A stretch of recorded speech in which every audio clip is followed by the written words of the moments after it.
Согласно ежегодному служебному отчету, представленному на первой сессии 14-го Всекитайского собрания народных представителей Коммунистической партии Китая, которая проходит с 5 по 13 марта, подчеркивается необходимость усиленной разработки энергетических и минеральных ресурсов в Восточном Туркестане.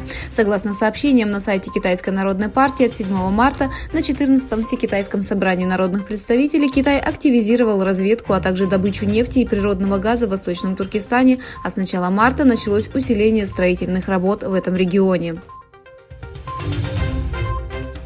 Чтобы поддержать соотечественников, пострадавших от землетрясения в Кахраман-Мараше в Турции, уйгурские НПО начали кампанию по сбору пожертвований под руководством Всемирного уйгурского конгресса. В результате кампании удалось собрать в общей сложности 1 миллион турецких лир с участием уйгурских НПО и частных лиц из разных уголков мира. Фонд Всемирного уйгурского конгресса отправил собранные средства на счет Управления по чрезвычайным ситуациям 10 марта 2023 года.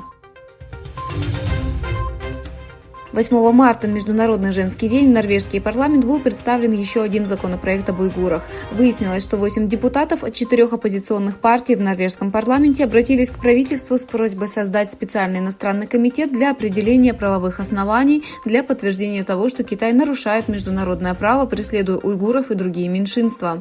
Кроме того, Верховному комиссару ООН по правам человека предложили внести результаты синьцзянского доклада в повестку дня Совета ООН по правам человека и Генеральной ассамблеи ООН. Мухаммед Юсуф, молодой турок-уйгур, живущий в Германии, едет на велосипеде, чтобы привлечь внимание к геноциду, производимому Китаем против турок-уйгуров в Восточном Туркестане. Уйгурский активист, крутя педали в мобильной хижине, которую он установил на своем велосипеде, объезжает все возможные уголки Германии. Юсуф демонстрирует фотографии турок-уйгуров, которых китайская администрация увезла в концлагеря. Помимо флагов Восточного Туркестана и Германии, которые украшают велосипед, активист также разместил знак с надписью «Свободу уйгурам».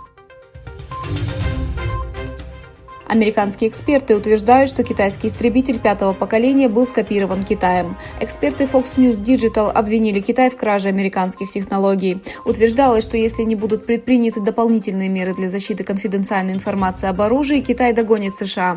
В новостях, которые включали слова бывшего заместителя министра обороны по вопросам политики Джеймса Андерсона, заявлялось, что Китай развился так сильно благодаря шпионской деятельности. Страны Европейского Союза, Италия и Австрия подчеркнули, что всегда будут поддерживать Боснию и Герцеговину в процессе вступления в ЕС. Вице-премьер и министр иностранных дел Италии Антонио Таджани и министр иностранных дел Австрии Александр Шалленберг провели совместную пресс-конференцию с министром иностранных дел Боснии и Герцеговины Эльмедин Канакович в рамках своих контактов в Сараево, столице Боснии и Герцеговины.